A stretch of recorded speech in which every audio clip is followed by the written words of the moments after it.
Welcome to the Clegg series, When Black Men Ruled the World. In this set of tapes, we shall reveal little-known or acknowledged facts of history about black people in ancient times.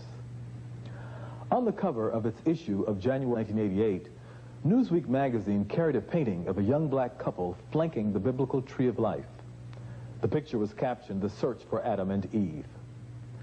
Newsweek has revealed what many scientists and scholars now believe, that Africa was the birthplace of the human family, that the first members of what we now describe as the modern human race were black Africans, and that all human beings around the world share common roots in prehistoric Africa.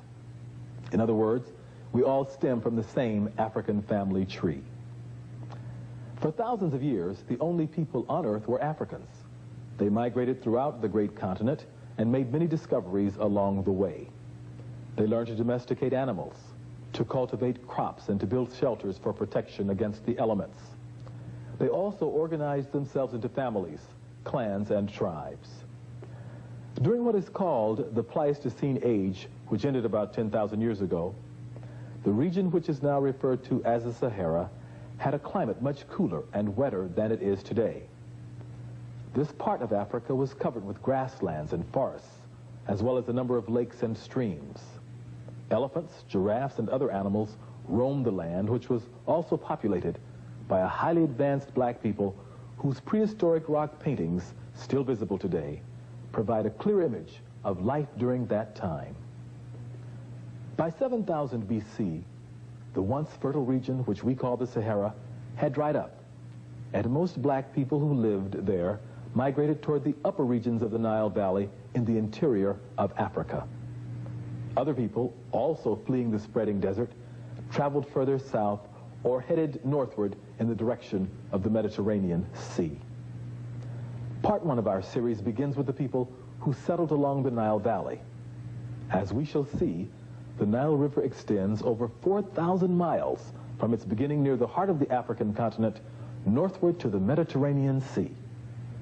The southernmost portions of the Nile, which are closest to its origins, are called the Upper Nile, while the northern reaches of the river near the Mediterranean Sea are called the Lower Nile. The entire length of the Nile River extends through the continent of Africa. In other words, no portion of this great river crosses Europe, Asia, or any other land mass. All of the great civilizations that sprang from the Nile were also located on the continent of Africa. The saga you are about to witness will take you back to the ancient Nile, to Nubia and Egypt, the first great nations on Earth. It is a summary of that faraway, now almost forgotten, golden age in the history of black people. It was a time when black pharaohs and queens did indeed rule the civilized world of their day, and the achievements of these ancient people have had an important impact on modern society. Let us now turn to part one of the Clegg series, Egypt during the Golden Age.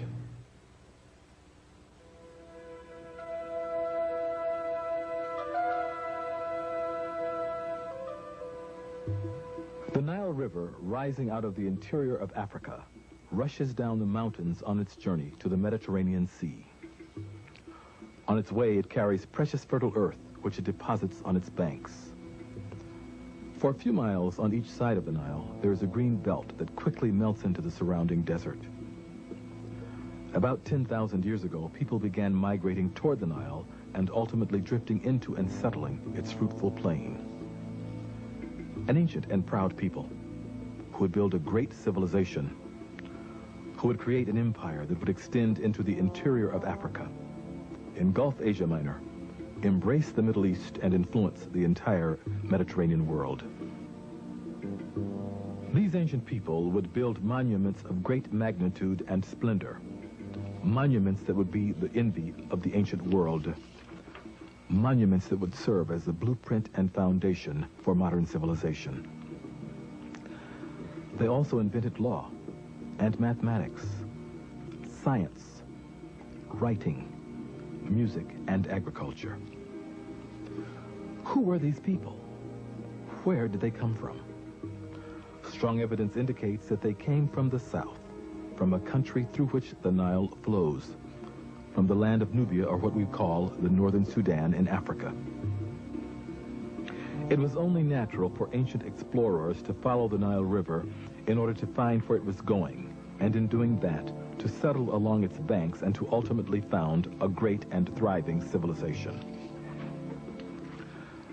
The Nubians of antiquity stated that Egypt was a colony of their land, and that the Egyptians derived their laws and customs from their Nubian cousins to the south. A number of scholars hold this opinion today.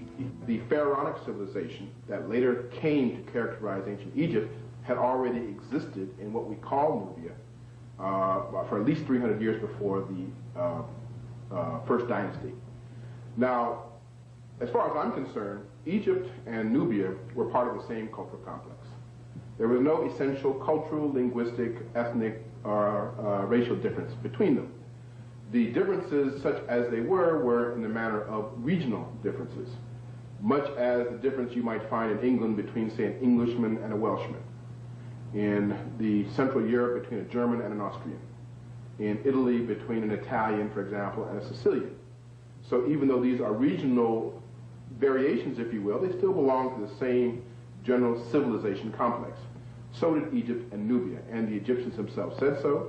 They themselves knew that their civilization derived from the southern part of their, south of their borders, and they knew that it derived from what we call Nubia, or Ethiopia. So civilization itself descends the Nile from Inner Africa. If you will, it crystallizes in Nubia, and then reaches its highest and final form in the land called Kemet, or ancient Egypt, over a period of 4,000 years of unbroken Egyptian civilization. Modern evidence appears to confirm the tradition that civilization traveled northward from Nubia into Egypt. Skulls and skeletons unearthed in Nubia and Egypt are of the same or similar African racial type. Some of the most ancient paintings and drawings of Nubians and Egyptians also depict them as a distinctly African people. As Dr. Finch has noted, Egypt's general political structure and divine kingship appear to have been modeled after the Tasseti dynasty of Nubia that preceded that of Egypt by over 200 years. In other words, there were pharaohs ruling Nubia long before Egypt became a nation. Some scientists insist that pyramid building also began in Nubia and was refined and perfected after the Nubians moved northward and settled in Egypt. Even mummification appears to have started in Nubia and to have spread northward into Egypt 500 years after it was invented. Nubia was also considered the land of the gods and the spiritual home of the Egyptian people. Perhaps that is why the chief beneficent gods and goddesses of Egypt, such as Osiris and Isis, were depicted as blacks. Finally, during all of her periods of upheaval, chaos, and foreign invasions, Egypt was rescued and reunited by powerful black men from the Nubian south. This was true of the Mentuhoteps in the Middle Kingdom. It was true of Ahmose I in the New Kingdom, and it was true of Pianki and Taharqa during the 25th dynasty. Although not all scientists and scholars agree, the weight of evidence certainly points toward a black origin of Egyptian civilization. In time, of course, Asians and Europeans settled Lower Egypt near the Mediterranean Sea and ultimately intermingled with the native black population. Nevertheless, Egypt's cultural, physical, and spiritual legacy was chiefly derived from the black Nubian South. This no doubt explains why, in later years, the visiting Hebrews, Greeks, Romans, and others described the ancient Egyptians as black-skinned with close curled hair. The distinguished writer, Dr. W.E.B. Du Bois, captured the opinions of the ancients when he wrote, "We conclude, therefore, that the Egyptians were Negroid, and not only that, but by tradition they believed themselves descended, not from the whites or the yellows, but from the black people of the South. Thence they traced their origin, and toward the South in earlier days, they turned the faces of their buried corpses." Du Bois might also have added that the Egyptians themselves called their country Kemet, which many scholars interpret as land of the blacks. Now that we've learned about the origin of these ancient people, let us see how Egypt became a great African nation. Because of the surrounding desert, Egypt was shielded from invasion for thousands of years. During that time, various people who occupied the Nile Valley began working together. The Nile overflowed its banks every year. Controlling the river was important if the people wanted to grow food successfully. The Egyptians first formed villages that cooperated with each other. Cooperation led to organization, and organization led to the building of a great nation. A little over 5,000 years ago, another important step took place. At that time, the nation was divided into two lands, Upper and Lower Egypt. A black man, Narmer, united the two lands into one. This followed a war in which Narmer's troops defeated Asian immigrants who had settled in Lower Egypt. Narmer became the first pharaoh or king of Egypt, following the great kings of Ta-Seti in Nubia.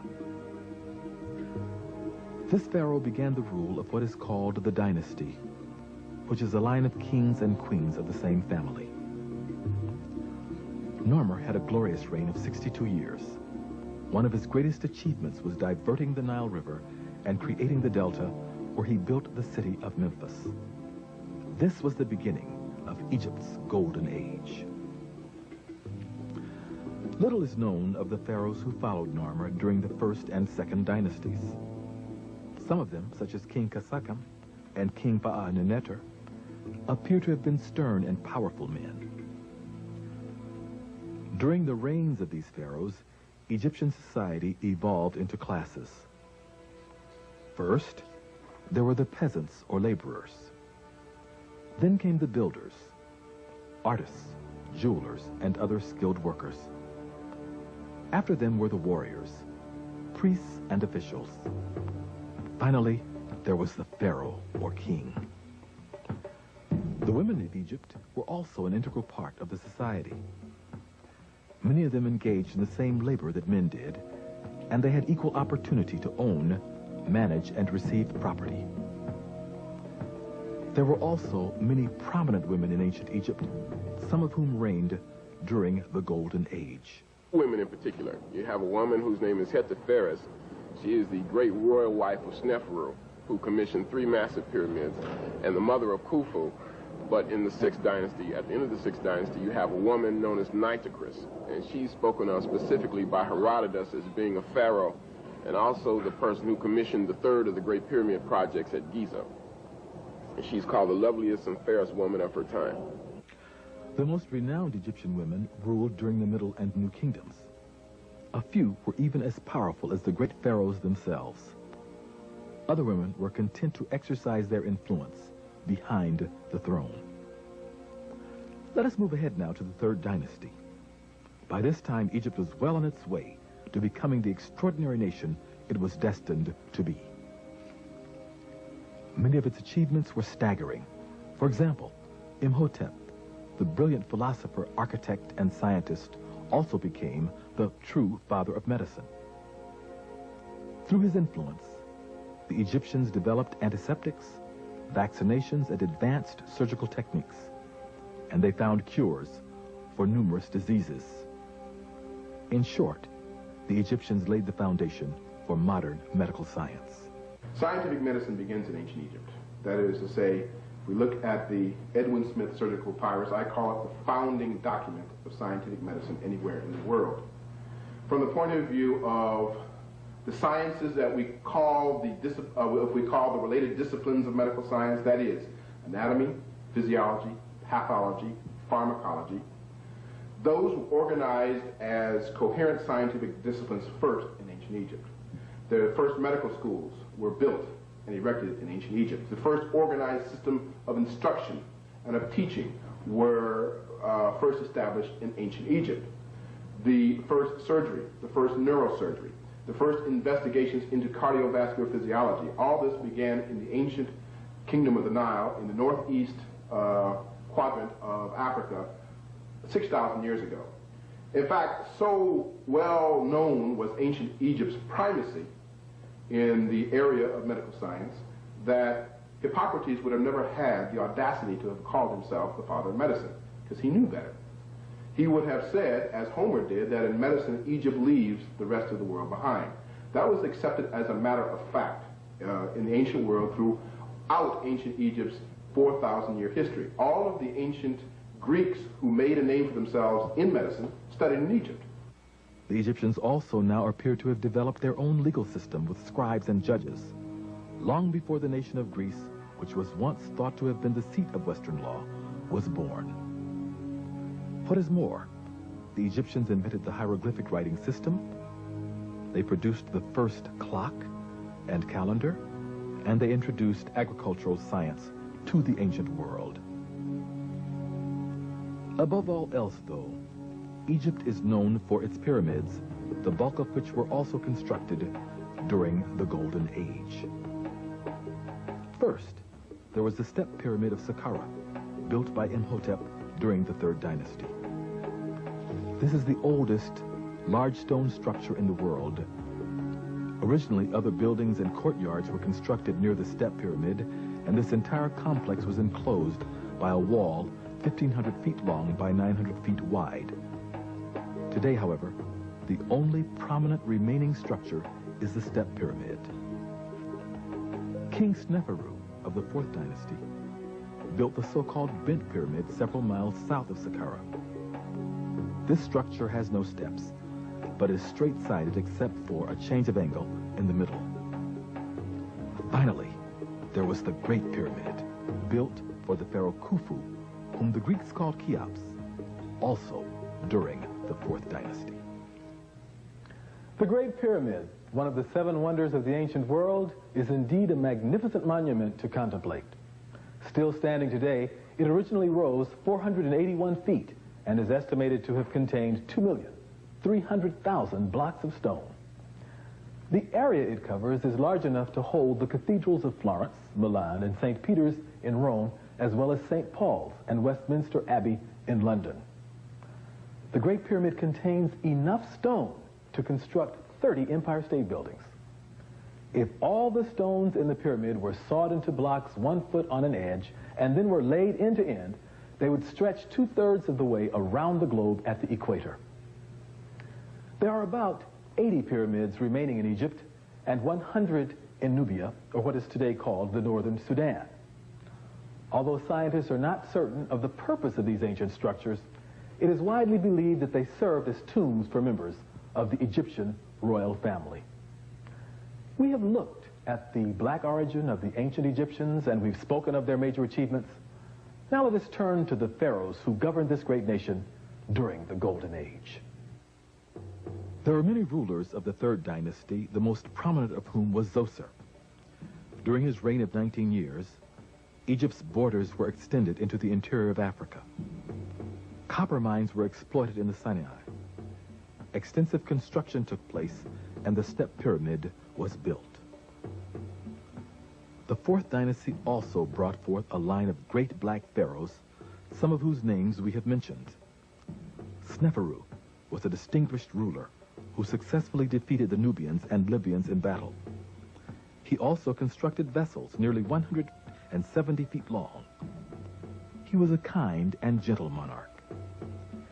His successors were Khufu, during whose reign the Great Pyramid was built, Dedefre, whose pyramid was erected north of Giza at Abu Rash, Khafre, builder of the Second Great Pyramid, and whose facial likeness is found in the mysterious Sphinx, and Menkaure, a just and forthright ruler, whose spiritual temperament prompted many to worship him as a god. The first 4 dynasties of ancient Egypt represented a time of unprecedented splendor and glory. It was the technological high point of the black race. The Old Kingdom is a great pyramid building age. It's an age of great stability in Egypt, of great internal construction projects. I think that when we look at the Old Kingdom, once again, we're looking at the first physicians, such as Imhotep. You're looking at the massive construction projects. You're looking at the internal stability. You look in the 6th dynasty when the pyramids were still being constructed at the reign of Pepi II, who reigned for 94 years. Here's a man who he was a boy who was 10 years old when he became the king of Kemet, dies at the age of 104. And that tells us that these people knew a great deal about science, about medicine. The 5th and 6th dynasties still witnessed Egyptian supremacy in the ancient world, but a gradual decline set in that would pick up momentum at the close of the period. The names and personalities of the 5th dynasty kings remain a mystery because many of them are only known by their statues. Yet it is clear that a number of these rulers were both efficient and adventurous. For example, they formed strong navies that braved the seas and spread Egyptian culture abroad.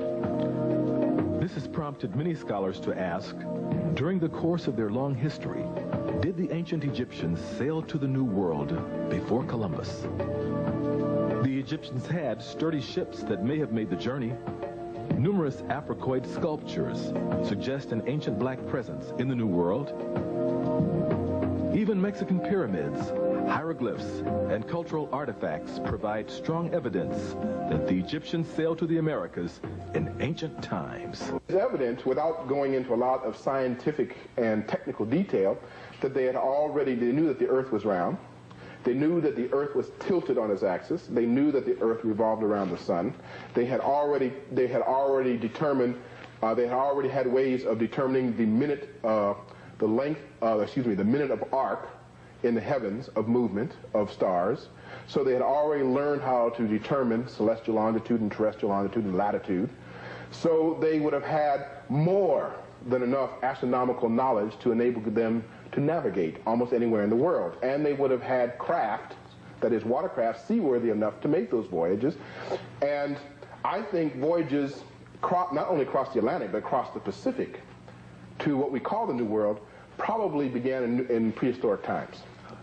And so that America was a crossroads for the world long before there ever was a Columbus, thousands of years before there ever was a Columbus. And there's nothing inherently impossible in terms of their level of science and technology and astronomical knowledge that would have prevented the ancient Egyptians from making such voyages. The 6th dynasty spanned a period of 155 years. It marked the first time that large numbers of regional governors began to break away from the central rulership of the pharaoh to independently control their own territories.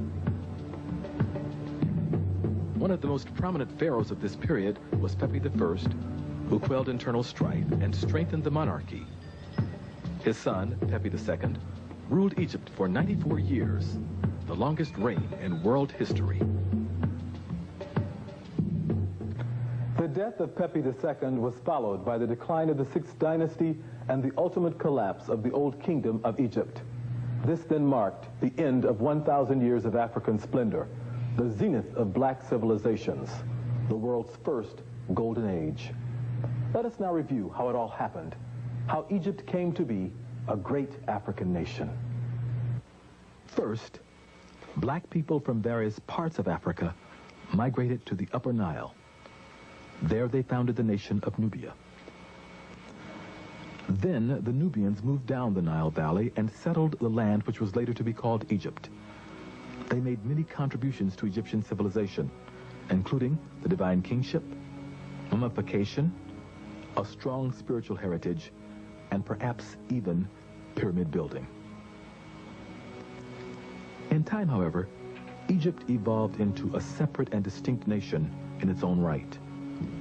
A nation that laid the foundation of world civilization, but most especially, a nation that provided the roots for black history and culture. Egypt's great and ancient legacy remains with us today. This architecture, this science, this agriculture, these hieroglyphics,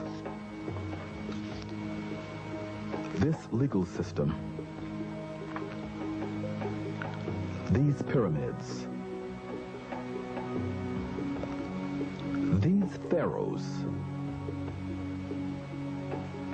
and these queens are the great heritage of black people everywhere and have influenced the evolution of civilization around the world.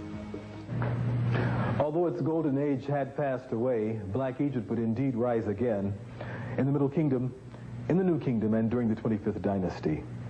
The entire ancient world would marvel at the resilience and power of these magnificent people. As the distinguished author Fleur Lugard has written, the annals of all of the great nations of Asia Minor are full of them. The Mosaic records allude to them frequently. But while they're described as the most powerful, the most just, and the most beautiful of the human race, they are constantly spoken of as black. And there seems to be no other conclusion to be drawn than that at that remote period of history, the leading race of the Western world was a black race. In subsequent episodes of the Clegg series, we shall explore Egypt's Middle Kingdom and World Empire, the role of black women in antiquity, and black personalities of the Holy Bible. This concludes part 1 of the Clegg series, Egypt during the Golden Age.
Mistress of magic, Lady of light, hear the cry of your beloved daughter and disciple, Tetrashiri.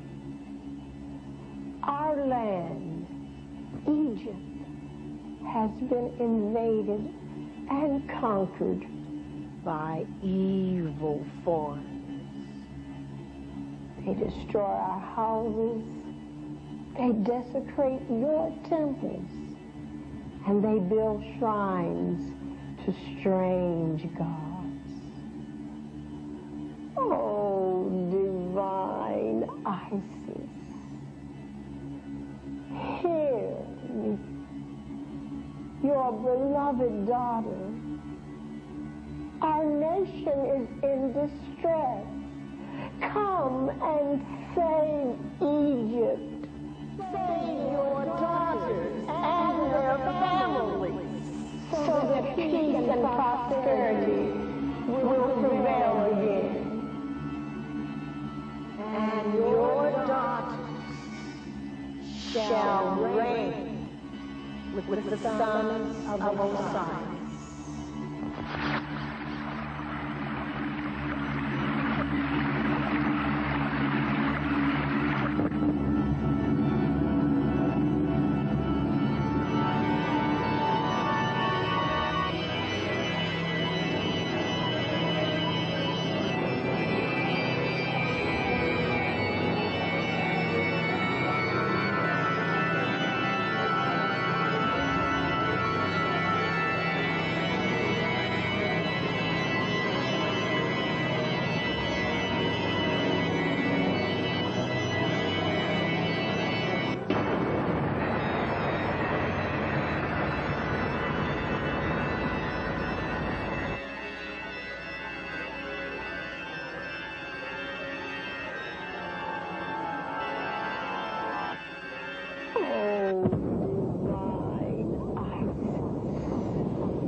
Welcome to part 2 of the Clegg series, The Daughters of Isis, Black Women in Antiquity. I am your host, LeGrand H. Clegg II. This videotape and booklet supplement part 1 of this series, When Black Men Ruled the World, Egypt During the Golden Age. In part 1, we briefly considered the origin of the human family in Africa and then turned to the beginning of civilization, first in Nubia and then in Egypt. We dealt with Egyptian pyramids, hieroglyphic writing, medical science, literature, law, art, architecture, maritime skills, as well as the nation's political and social structure. We placed emphasis on the great pharaohs and the prominent role they played in world history. Part 1 was intended to introduce the concept of African or black men as the fathers of the human family and civilization. In Part 2, The Daughters of Isis, we broaden our focus to include black women in antiquity. For the very first time on videotape, we present a comprehensive history of the black woman in ancient times. We shall see her as the original mother, fertility idol, goddess, queen mother, and lady of the Nile. We shall very briefly trace her steps from prehistoric Africa into Europe, Western Asia, India, Southeast Asia, Australia, the Pacific Islands, and even the early New World. Then we shall return to Africa, where the record of black female achievement is very profound and long-standing. This is a bold and dynamic venture made possible by the pioneering work of many distinguished scholars and scientists whose publications are cited in the booklet that accompanies this tape. To introduce the saga of black women in world history, we first focus on Isis, an ancient and venerated deity who, for many people, has come to represent the highest form of motherhood, beauty, and virtue. To capture the essence of the Isis tradition, we interviewed Runoko Rashidi, assistant editor of the Journal of African Civilizations, inside a replica of a hidden underground Egyptian tomb, and Anita Red Terry, who is on the staff at Santa Monica Community College, in studio. African name for Isis is Aset. Spelled, if you want to put vowels in it, A-U-S-E-T. The Egyptians, or Kamites, actually spelled it A-S-T. And the name is fundamental. The name is profound. It means the throne. What seems to suggest, now, let me digress a moment. Generally, when we see Isis, she's connected with the god Asar, or Osiris. And it is said that on the first day, a loud voice called out into the world that the king of all has come. And that king was Asar, or Osiris, and he was brought forth unto the earth, and he contributed many, many great things. The development of agriculture, all the things that we associate with early civilization. On the second day, his brother Set was born. And Set is identified with the color red. Set is just the opposite of Osiris, or Asar. And he is said, according to, I think, a story by Plutarch, not even to have come forth through his mother's womb, but to birth forth, but he supposedly burst forth through her side, tearing a gaping wound. And he is just the opposite of his brother Asar. He is the epitome of evil, or disorder and chaos, social disorder. Because I'm not even sure if the Kamites had a word. The Egyptians had a word for evil. At any rate, he and his brother are engaged in a perpetual conflict. You might say it's a struggle similar to light and day, or darkness and light. They are the original twins in a sense. Now, Set, according to the story, and there are many stories according to this, long before Christian Bible or Torah or Bhagavad Gita or Quran, etc., Rig Veda, thousands of years in Egyptian, I should say African history, these stories emerge, African mythology and religion. It is said that Set has his brother murdered. In fact, not only does he have him murdered, but he cuts his body up into 14 pieces and scatters the pieces throughout the land of Kemet, or Egypt. Now, his wife, Aset, becomes very instrumental in the story now, because when she hears the news of her husband's death, Osiris's death, Asar's death, she is grief-stricken. She's terribly upset, but she does not completely lose her head, and she does not lose hope. And she wanders over the land of Kemet, she wanders over Egypt, and she gathers 13 of the 14 missing pieces. And she takes them and puts them in the form of a mummy, wraps them up in the form of a mummy, and prays to the gods of ancient Egypt. And they, in fact, restore life to the slain Osiris. Now, the 14th piece is very critical. Oh, yes, his genitals. Which has been thrown into the Nile River where it was swallowed by a catfish. Last time I ate a catfish was shortly before I heard this story. Now, that is important though. This is important because in spite of that, Aset is able to conceive a child. And that child turns out to be Horus. And the major function of Horus is to avenge his father's death. Horus grows up, he begins to vanquish his uncle Set, who murdered his father, and Isis intervenes. Now, in that story, you have so many profound concepts. You have the story of one brother slaying another brother, similar to Cain and Abel. You have the story of an immaculate conception, the virgin birth. You have the story of rising from the dead, the resurrected Savior. You even have a story that deals with divine compassion, because it is Isis, or Aset, who suffers the most, other than obviously Asar, at her husband's death. But she is the one who steps in and intervenes and prevents the murderer from actually meeting his just due. So Isis is very, very profound. She is said to have wandered the land of Kemet, and in ancient times she becomes the most powerful of all the ancient deities, to the extent that it begins to make you wonder if we are not getting just the tail end of the story. That in ancient times, God is not in fact initially identified in the form of a female. Because once again, the name Isis or Aset means the throne, the seat of power. So Isis is very profound, and then we are later to identify her with Mary and the story of the Madonna and Child. Donita, you've done considerable research on black queens, goddesses, Madonnas, and black women in ancient times. One area of interest is that of Isis and her legacy. Could you talk about that? Isis was one of the most dominant goddesses in ancient Egypt, and her legacy lives on today in the Black Madonna. Isis and Osiris are said to be the deities responsible for civilizing ancient Egypt. And they were brother and sister. They were brother and sister. And husband and wife. And husband and wife. And that type of relationship was not condoned for the general Egyptian population, though you see it sometimes within the royal family. And it had meaning to it, that divine meaning, that type of relationship they had. But they went about civilizing ancient Egypt. They taught the people agriculture. They taught them how to grow corn, how to grow wheat. They taught them how to raise livestock. They taught them the institution of marriage and of maintaining families. And they taught the women how to grind corn, how to weave and spin cloth, spin thread and weave cloth.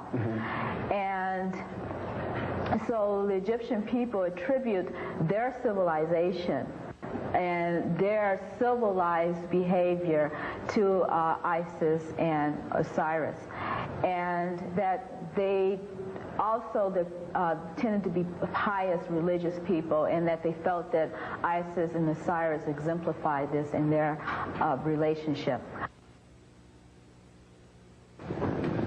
Inspiration for the title of this videotape and booklet was derived from a distinguished organization of black women, the Imperial Court Daughters of Isis. In the early part of the 20th century, black women in several American cities began to organize themselves around shrine temples that served as centers for the Prince Hall Shriners, an order of black Masons. An auxiliary of female members of the Prince Hall Shriners was formally established at the annual session of the ancient Egyptian Arabic Order Nobles Mystic Shrine in Detroit, Michigan on August 24th, 1910. From its inception, the Imperial Court Daughters of Isis included dynamic women who were dedicated to serving humanity. The leaders of the organization varied in age and profession and came from different parts of the nation. For over 80 years now, this group has focused on a program that stresses leadership development, creates an effective network among its members and community organizations, recognizes the historic and current achievements of black women, provides role models for young women, and promotes high moral standards and academic achievements. The current commandress of the Imperial Court Daughters of Isis is Margaret P. Warren of Los Angeles. She's had a long and distinguished career in government and the private sector, and has made noteworthy contributions to a number of charitable, civil rights, and religious organizations. Although in this videotape we're presenting black women as the spiritual daughters of Isis, the truth is that long before Isis became prominent, black women had appeared on the world stage. Let us turn now to the first women on Earth, black women in prehistory. For many years, anthropologists, paleontologists, and other scientists have focused on the continent of Africa in their search for the origins of the human family. Some of the most important discoveries of human fossils have been made in Northeast Africa, particularly in Kenya, Tanzania, and Ethiopia. Small parties of Africans and Europeans, headed by such scientists as members of the Louis B. Leakey family, have combed the Northeast African terrain in search of our prehistoric black ancestors. The ancient soil of East Africa has yielded the richest human remains in the world. Prehistoric fossils similar to these have been given many names, such as Australopithecus, Homo habilis, Homo sapiens, and Homo sapiens sapiens, or modern human beings. One of the authorities with whom we spoke regarding the origins of human beings in Africa was Dr. Charles S. Finch of Morehouse School of Medicine in Atlanta, Georgia. One thing that is indubitably clear is that Africa is the cradle of the entire human race. From 4 million years ago all the way up to 200,000 years ago, the stepwise sequence leading in an evolutionary progression from early pre-human hominid ancestors all the way up to modern human beings occurred in Africa and Africa alone. Not that there weren't any migrations out of Africa, but those migrations did not have any impact on human evolutions leading up to modern human beings until after our human beings in fact left Africa. Now, what do I mean by that? A man by the name of Wainscott from England has said is that all of the populations around the globe are descendants from small founder populations that left Africa probably no later than 100,000 years ago. This means that, as C.W. Stringer has said, that all 6.5 billion people on this planet are Africans under the skin. Because if we go back far enough, everyone has an African ancestor. Now, to clarify earlier points, when I made the assertion that as far as human evolution was concerned, it all occurred in Africa up until after the final migration, this has to do with the origin and development of races. That you did not see the development of specific human races until about 50,000 years ago, when these founder populations left Africa, began to inhabit certain parts of the globe, Europe, Asia, and then because of rather sudden and drastic climatic changes, underwent some adaptations that led to the development of variations in the human species, which we today call races or subgroups of the human species. But as I say, if you look at the root and the trunk, you are talking about a root and a trunk that is in African soil, literally. So that in effect, all 6.5 billion people who live on the planet today are descended from a founding population or an original population that emerges in Africa, certainly 200,000 years ago very likely, no later than 140,000 years ago, and does not leave Africa until maybe 100,000 years ago. In some of his many books and articles, Dr. Finch has noted that our knowledge of human origins is largely based on the skeletal and sculptural relics of African women. Perhaps the most prominent fossil remains of our female ancestors have been those of an ancient African woman whom modern scientists call Lucy. She may have looked similar to this reconstruction that appeared in Discover magazine in 1988. Lucy lived about 3.5 million years ago. She was 3 feet tall and 60 pounds. Her remains were found in Ethiopia. Lucy and her sisters were undoubtedly strong, proud, and courageous. Alongside their mates, they probably hunted and gathered food, lived in small groups, and carried a nursing child as they traveled across the land. Whether we call her Lucy or Eve, the African woman left her mark over a broad spectrum of the prehistoric and ancient worlds. Small carvings of short, heavy-set women with thick, woolly hair, often called fertility idols, have been found in Europe, from Italy to Russia. Scientists have labeled the people of that time Grimaldis, after the caves in France, where their skeletons were first discovered. Some authorities believe that these ancient blacks migrated into Europe from Africa more than 30,000 years ago and were part of a loose cultural network that extended from South Africa into Central Europe. Sculptures, cave drawings, weapons, and tools of the Grimaldis suggest that they were a highly advanced people who held black women in general, and motherhood in particular, in very high esteem. In a lot of the slide presentations I do, I tend to show a black woman from the Andaman Islands in the Bay of Bengal. And then I compare that photograph with Venus of Willendorf, these ancient fertility figures that you're referring to. You could go to southern Africa or Zania and find one of these Khoisan sister, Khoi, who is oftentimes called a Hottentot. So this is the most famous one, but you find it throughout France. My colleague James Brunson has located one in the former Soviet Union that's about 14,000 years old, and you do have a lot of them in other parts of Asia. I would think they would tend to represent the widespread movement of ancient black people in a prehistoric period, and by prehistoric I mean before written records, before written history, and they may be religious figurines. The earliest carvings of human-like people that you find anywhere in the world are almost exclusively of women, particularly of women who are obese, with large breasts and very heavily developed buttocks and thighs. Why? Because this is an image of female fecundity or fertility and abundance and productivity, and of course with the largeness of breasts, the image of female capacity for nurturance. You see this in Europe. You certainly see that in the Nile Valley and elsewhere. And we find, by the way, in the Nile Valley, that the oldest deity, the oldest form of the deity, takes shape as Ta-Urt. Ta-Urt is the hippopotamus goddess who was one of the earliest images of the deity and who was feminine and maternal because she was obese and therefore was an image of the pregnant female. Also, the hippopotamus, by floating in the waters of inner Africa, would have been an image of would have been an amniotic image and a birth image. Interestingly enough, Ta means land or earth. Urt means great. So Ta-Urt means great earth. And so she was, shall we say, an animal symbol of earth itself, earth being the primordial mother of all, out of which life comes and to which life returns. So all of the original fertility goddesses, as we call them, were mother goddesses and earth goddesses. As we have noted, prehistoric Africans did not end their migrations in Europe.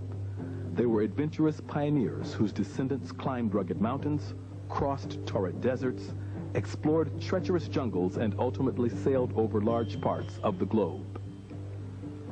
Sacred texts, sculptures, skulls, drawings, and paintings reveal the worldwide presence of these black people. In all of the artwork, the black female is very prominent. Her figurines have been discovered in Western Europe, the Mediterranean, Western Asia, India, and in vast parts of the prehistoric New World. Even in our modern era, scattered around the globe, we see descendants of the black woman. For example, in Jordan,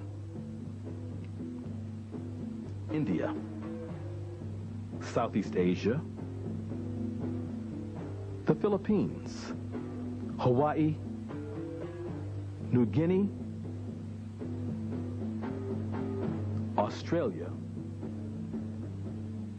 and Tasmania.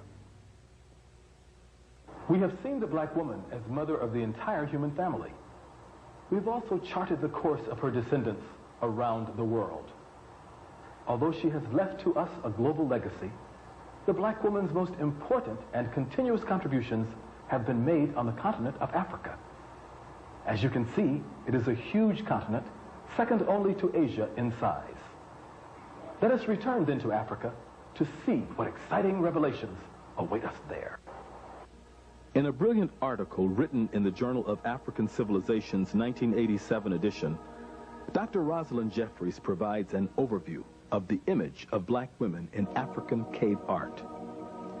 Just as many scholars before her, she found that perhaps the most ancient artwork, dating back 10,000 years, was discovered in the central Sahara region. But other rock paintings were also found in North, East, West, Central, and South Africa. What does this art tell us about ancient African women? According to Jeffries, it presents them in a variety of ways. Some paintings show black women in a symbolic manner, as primordial mother or Mother Nature, who creates and nurtures all life. Certain sculptured pieces appear to represent fertility and motherhood, which were highly regarded by African people. A number of paintings show women gathered together, wearing curious masks and vulture headdresses. In still other scenes, we find women talking together, posing, dancing, carrying pottery vessels, and relaxing with their children. One of the most popular of the prehistoric paintings is a depiction of two young ladies referred to as Pule women. Their attire is surprisingly similar to modern dress. A universal figure is the horned goddess, who is depicted in graceful running strides with horns on her head surmounted by a pot-shaped hat. African legends speak of horns as being symbolic in calling together a nation. As we move toward later historical times, we meet the African woman, but this time she is settled along the Nile River. It was in this region that the most ancient and continuous civilization in the world appears to have arisen, first in Nubia and then in Egypt. Of course, not all scholars agree on the origin of the Egyptian civilization. In part one of this series, however, we cited a growing body of evidence that points toward a black or Nubian beginning, which is consistent with ancient tradition. In his book, The African Background to Medical Science, Dr. Charles Finch sheds further light on the black roots of Egyptian civilization. He points out that the Egyptians named themselves Kamu, which translates literally as the blacks. Their words for the African land to the south of them was Kentu, or Kentu, denoting the Sudanese peoples who lived there. This word also meant first, foremost, beginning, origin, and chief.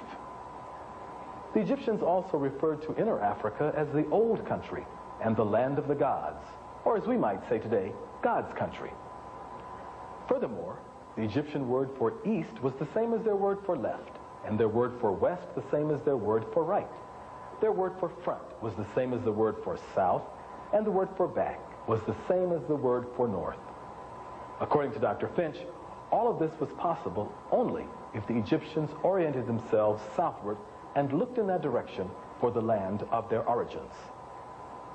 Another source of evidence in support of the view that the ancient Egyptians were black people is the Christian Bible.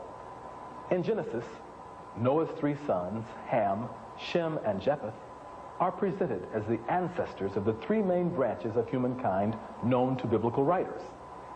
Ham is unquestionably the ancestor of the black race, and his name appears to have come from the Egyptian Kam, meaning black.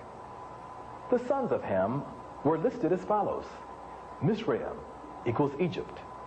Cush was Ethiopia. Canaan was Palestine, and Phut was Libya. It is clear then that also, according to biblical tradition, Egypt was a part of the black or African branch of humanity. Finally, this painting from the tomb of Ramesses III, dating back to about 1200 BC, shows that the ancient Egyptians viewed themselves as blacks and painted themselves as such without confusion with the Indo-Europeans, that is the Caucasians, or the Semites. In Figure A, we have the ancient Egyptians as they viewed themselves. Figure B depicts the Indo-European type. Figure C represents other black Africans, and Figure D represents the Semites. Throughout their history, the ancient Egyptians never depicted themselves by types B or D.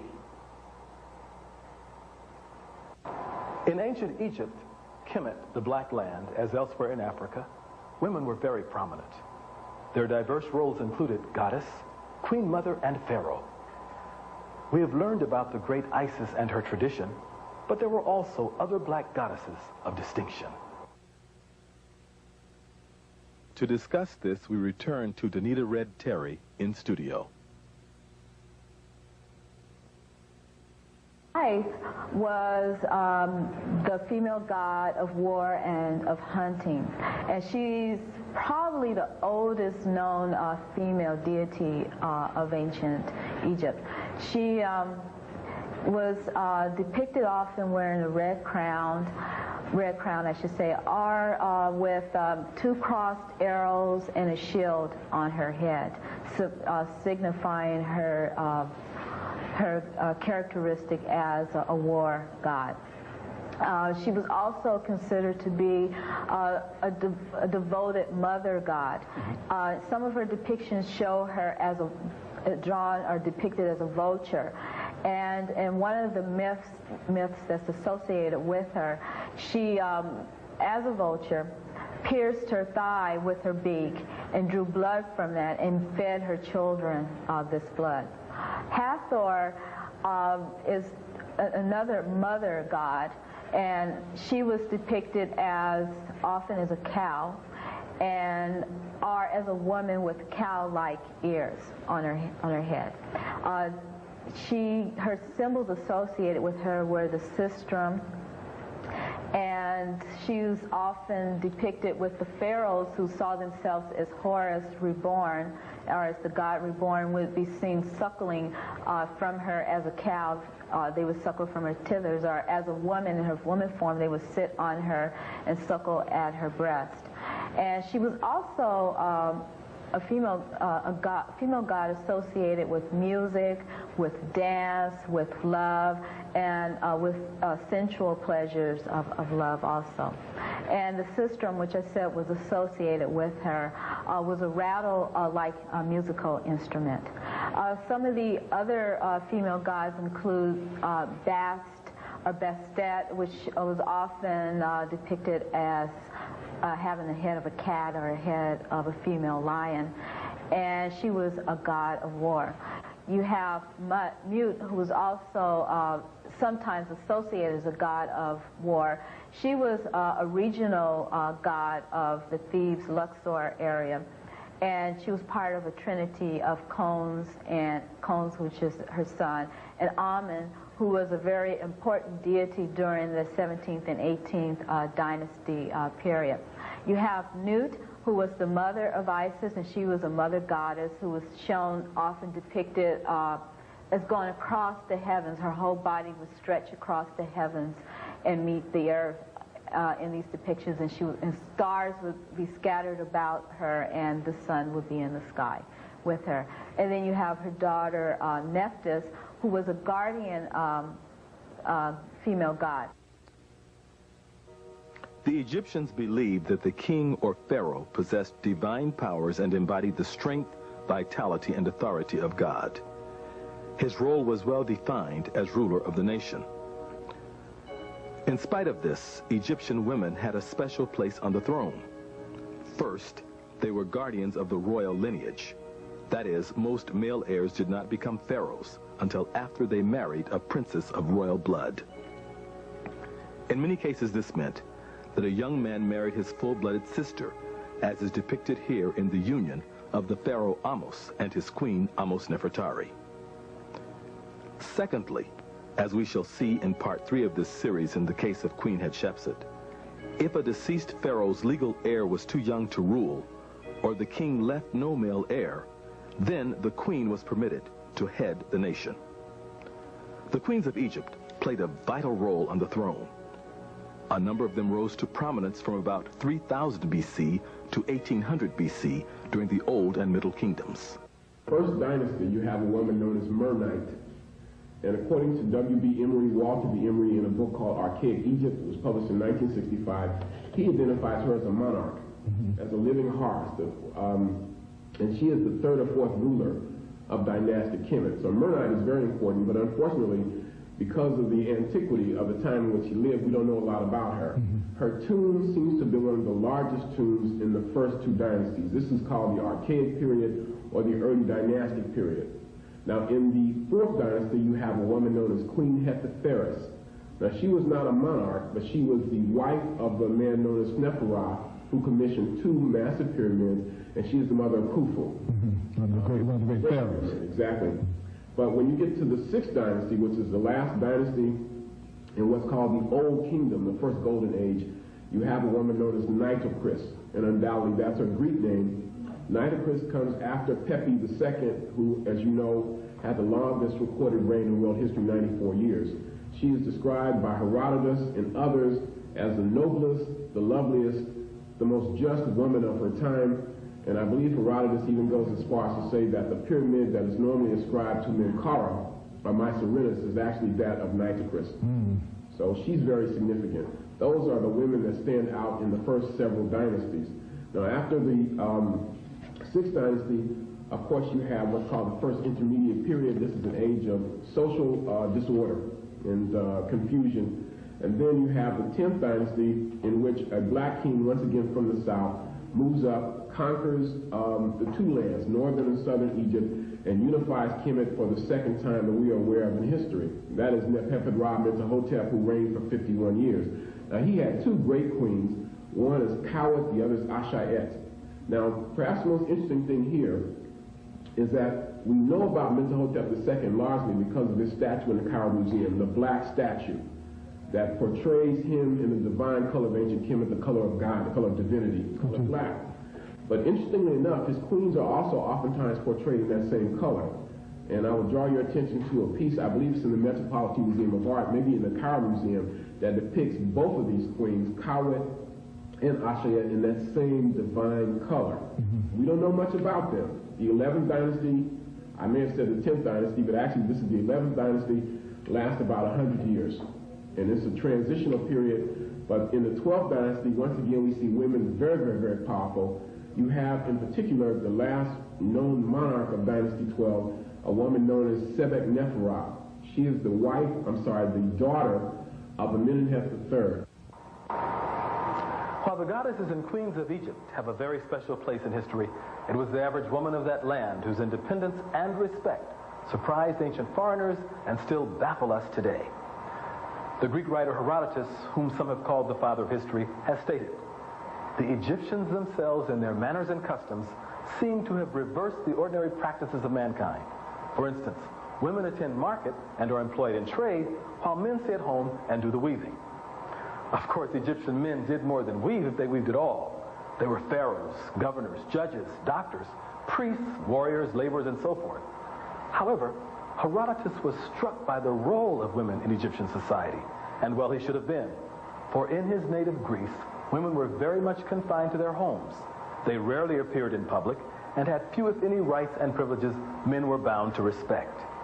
As a matter of fact, in many instances, the parents of Greek girls arranged their marriages at an early age and paid a rich dowry for the honor. These young ladies received no mental or physical training, but were taught to spin, cook, to obey their husbands, and to otherwise remain quiet and modest. But for thousands of years, the Egyptian woman and her sisters in other parts of Africa enjoyed more legal rights and privileges than any other women of their time and than most women of today. The family unit was the most ancient and cherished institution in Egypt. Young men were urged to take a wife as soon as they were able to support her financially. Egyptian literature is filled with love poems between young men and women who affectionately called each other brother and sister. One such young lady wrote the following to her lover. My heart flutters hastily when I think of my love for you. It lets me not act sensibly. It leaps from its place. It lets me not put on a dress, nor wrap my scarf around me. I put no paint upon my eyes. I'm even not anointed with perfume. The Egyptian woman was well loved and respected by her family. Although her spouse was the head of the house, she was indeed responsible for running the household. They certainly controlled the hearth and the home, of course. They also controlled fields in many, many instances. The agricultural situation in Egypt, because the most important agricultural deities at first were women, Asit or Isis being the best example. We know that women had legal rights, independent legal rights. We know that children in ancient Egypt derived their names and therefore their legitimacy through their mothers and through the maternal line, and therefore took their names from their mothers, as we said. An ancient elder left a record of sound advice for young Egyptian husbands. He wrote, "Do not control your wife in her house when you know she is efficient. Don't say to her, 'Where is it? Get it,' when she has put it in the right place. Let your eye observe in silence. Then you recognize her skill. It is joy when your hand is with her. If a man desists from strife at home, he will not encounter its beginning. Every man who founds a household should hold back the hasty heart. Do not go after another woman. Let her not steal your heart." Thousands of paintings depict interesting scenes of Egyptian family life. They show husbands, wives, and children eating, hunting, fishing, enjoying music, and traveling along the Nile together. Family stability seems to have prevailed throughout the long history of this nation. Sexual discrimination in employment appears to have been unknown in Egypt. Alongside men and with others of their gender, women ground corn, brewed beer, and baked bread. Women dominated certain professions. For example, most of the dancers, acrobats, and musicians were female. Women also held high positions in commerce and industry. This was especially true in the manufacturing of state textiles and perfume. Egyptians loved banquets and parties where married couples often socialized. Here is a typical dinner party at which women playing drums and flutes entertained their guests. The Egyptian pharaoh governed the nation on the basis of mayat, a divine concept of law and justice. Under this system, women enjoyed equal status and civil rights with men. Women independently executed wills, witnessed documents, inherited, bought, administered and sold property, adopted children, and filed lawsuits. Scholars have traditionally held that Western law and jurisprudence had their origin in ancient Greece. This view is now open to debate.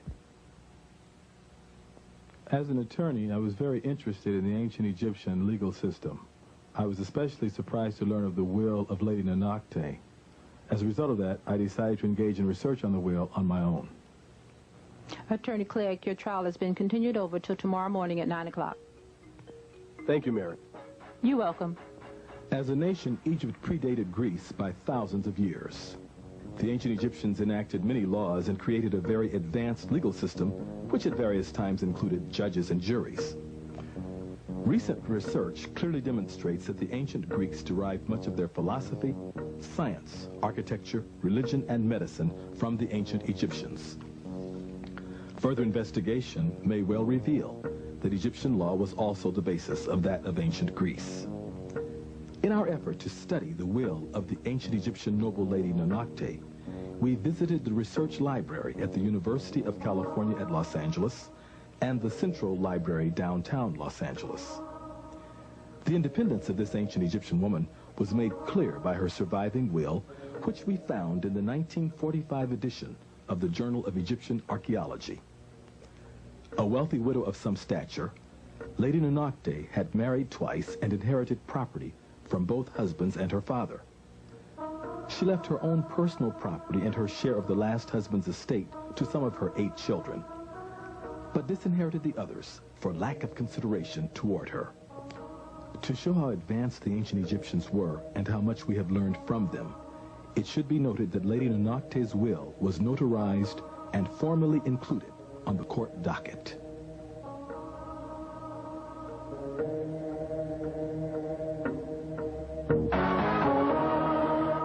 As we have seen during the early history of Egypt, women of the nation were generally equal to men in many respects. Even so, the position of pharaoh or crowned head of the country was almost always held by a man. Nevertheless, there came a time when three extraordinary royal women took center stage. It was during the 17th Egyptian dynasty, a period of great humiliation. The Egyptians had been conquered by foreigners, probably Asians, called Hyksos. The great royal mother, Tetisheri, her daughter Ahotep, and her granddaughter Nefertari played critical roles in freeing the nation from foreign rule. Let us recapture the significance of that troubled time in black history. While filming the drama for the Daughters of Isis, we were joined behind the scenes on the set by Nzinga Ratabisha Heru, chairperson of the Association for the Study of Classical African Civilizations. Nzinga, thank you so much for taking out of your busy schedule and appearing on the set of the Daughters of Isis to be our guest today. We certainly appreciate your contribution. Thank you, LeGrand, for the opportunity. As a rule, we look at history from a male perspective. Even when we think of the origin of the United States, we speak of the founding fathers. In ancient Africa, however, there are times when we speak of founding mothers. Can you speak to that? The founding mothers are a very integral part of African history. As a matter of fact, in this particular case, what had happened is Egypt was ruled under the domination of the Hyksos. They were, in fact, the Asians. So what had happened is all the royal families were pushed to the south, and actually Egypt was there under domination by outsiders. However, they had to go to the south to organize, to actually strategize for the liberation efforts to regain Egypt. And that was done by a sister named Tetisheri. Tetisheri and her husband worked very hard to overthrow the Hyksos. What had then happened was her daughter, Ahotep, then joined the fight to help regain this country. When her husband was killed in battle, it was Ahotep, a sister, woman, warrior, who went out there and led the troops to overturn these foreign invaders that had come to monopolize their land. They battled until, again, another daughter came, and that daughter is known as Amhos Nefertari. Now, Amhos Nefertari is the one that is long sung praise because she is clearly of Nubian stock, but it was she and her husband who were actually the founders of the 18th dynasty. Let us now turn to the 17th dynasty and visit a scene from the lives of two of the founding mothers of the 18th, Tertisheri and Nefertari.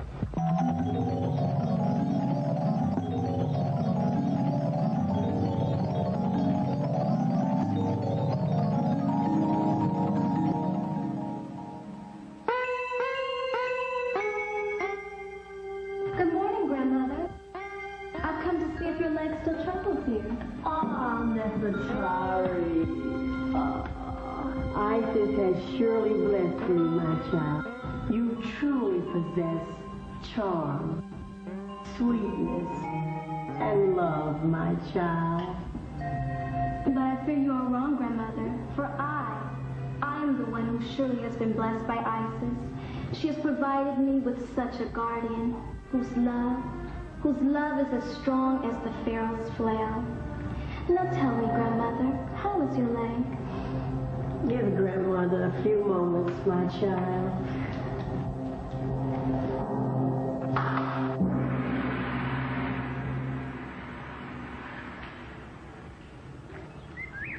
Bring you the throw sticks.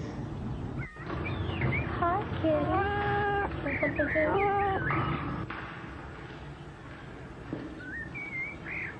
That will be all. You may both leave.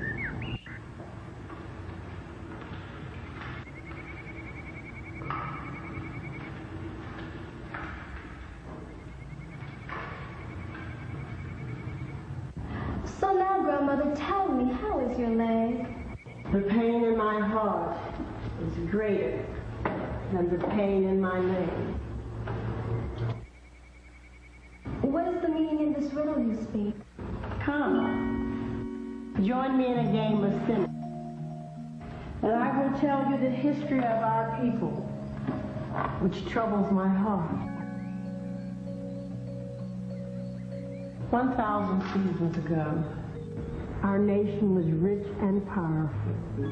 It was our second golden age.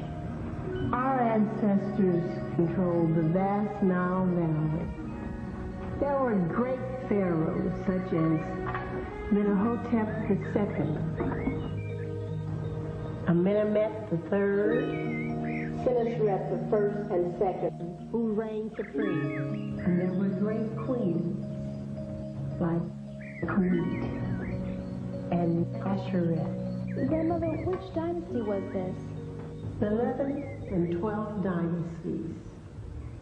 It was our most glorious days since the pyramids were built. The people prospered, the land was fertile, and the gods were pleased. But at the end of the 12th dynasty, a human plague struck our land. A human plague? Do you mean like an epidemic?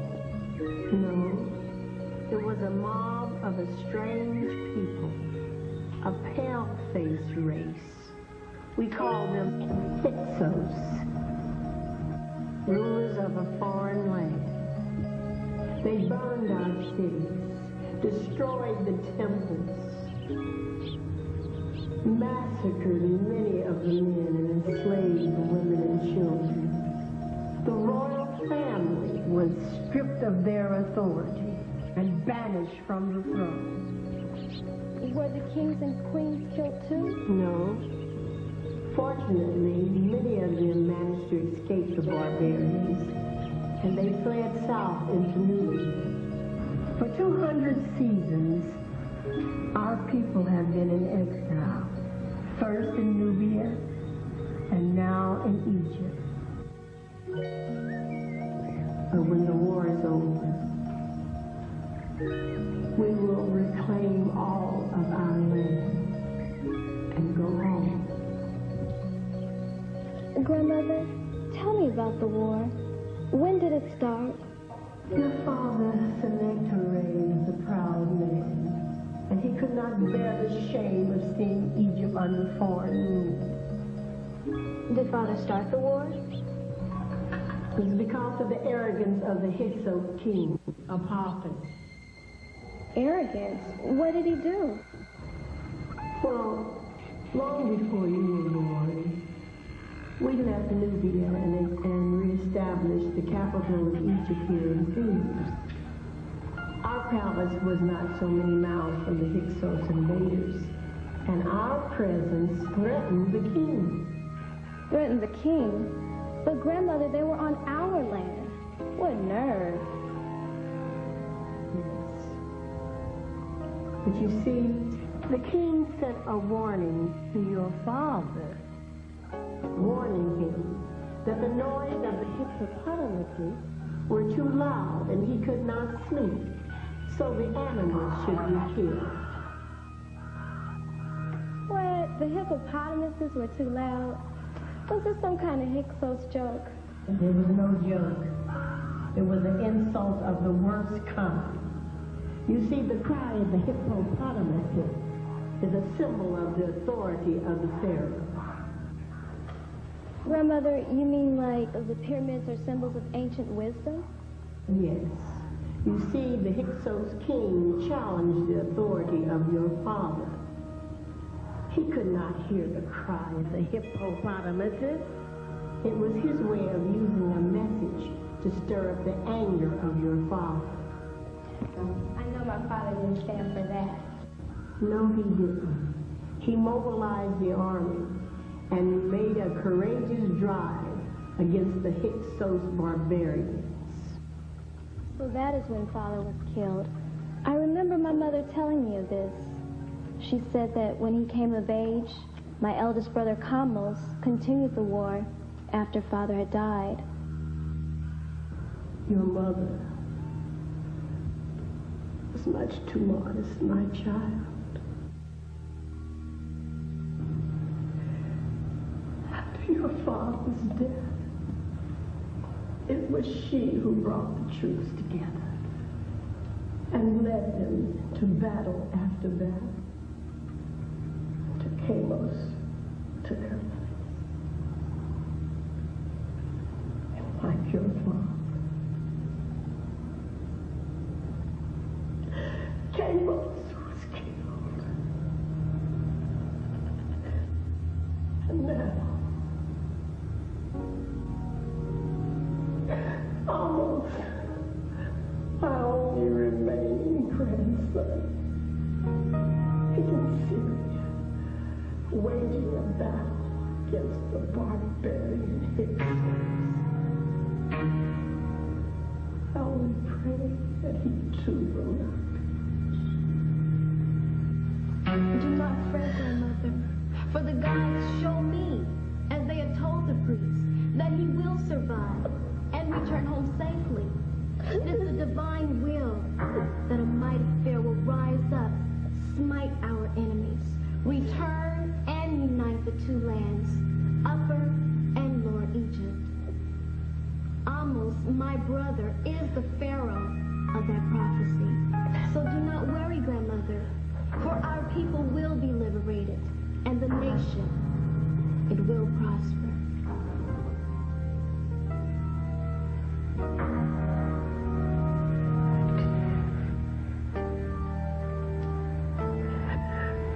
You are a gift from the gods. You are the embodiment of Isis. May your name be honored and endure for generations, like the pyramids and the temples of...